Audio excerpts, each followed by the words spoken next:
আমাদের মন একটি চতুর সিস্টেম। এটি আমাদের চিন্তা করতে, প্রক্রিয়া করতে এবং যুক্তিযুক্ত সিদ্ধান্ত নিতে সাহায্য করে। যাই হোক, আমাদের মনের সবচেয়ে ভালো জিনিস হলো এর নমনীয়তা। আপনি আপনার মন এবং আপনার চিন্তার ট্রেনকে আপনার সাফল্য এবং ইতিবাচক পরিবর্তনের দিকে চালনা করতে পারেন।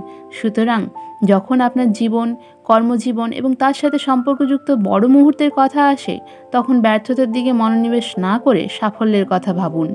আমরা কিভাবে চিন্তা করি তা আমাদের বিশ্বাস ব্যবস্থার ওপর একটি বড় প্রভাব ফেলে। সুতরাং আপনি আপনার মনের সাফল্যের ধারণাগুলিকে শক্তিশালী করুন, তবে এটি আপনার মনকে ব্যর্থতার প্রতি সংবেদনশীল করে তুলবে।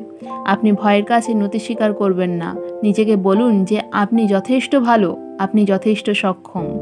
আমাদের ব্যর্থ হওয়ার সবচেয়ে সাধারণ কারণগুলির মধ্যে একটি হলো আমাদের নেতিবাচক এবং অবমাননাকর চিন্তা। ভাববেন না যে আপনি কোনো কিছু করার জন্য যথেষ্ট সক্ষম নন, বরং ভাবুন আপনার দ্বারা তা করা সম্ভব।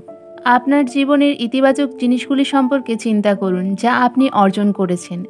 এমন একটি মনোভাব গড়ে তুলুন যাতে আপনি কিছু ঘটাতে পারেন। এটাই আপনার বিশ্বাসের শক্তিকে দৃঢ় করে এবং আপনাকে সাফল্যের দিকে চালিত করে। এটি অর্জনের জন্য আপনাকে সাফল্যের কথা চিন্তা করতে হবে। আপনি যা বিশ্বাস করেন তা আপনি হয়ে উঠতে পারেন। এই ধরনের আরও ভিডিও পেতে আমার চ্যানেলটিকে অবশ্যই সাবস্ক্রাইব করে রাখুন।